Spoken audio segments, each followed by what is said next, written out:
Avec tout ce que vous avez appris jusqu'à présent, vous pourriez vous sentir prêt à plonger dans les marchés. Mais avant de faire votre premier échange, il est crucial de comprendre les pièges courants et de construire une base stratégique intelligente. Ce dernier chapitre vous équipera de l'état d'esprit, des outils et des étapes nécessaires pour commencer votre parcours d'investissement de la bonne manière.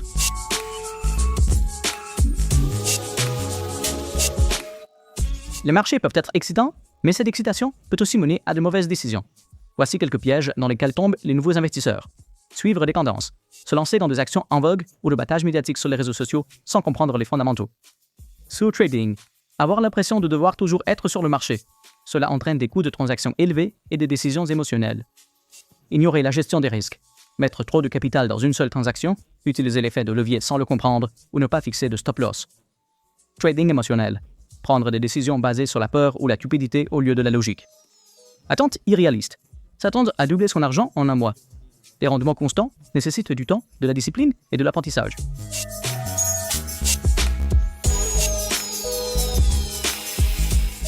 Ayez un plan.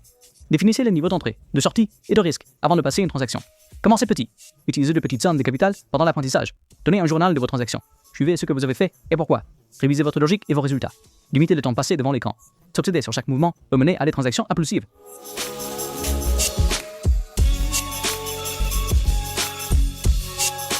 Maintenant que vous savez quoi ne pas faire, voici comment réellement commencer à investir. Choisissez votre style.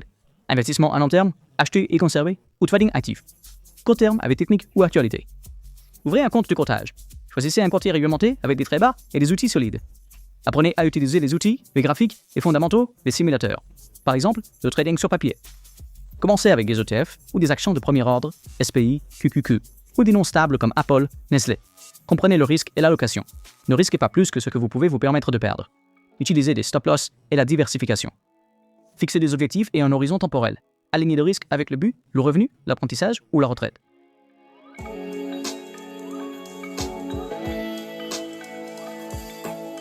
Évitez les transactions émotionnelles et mal planifiées.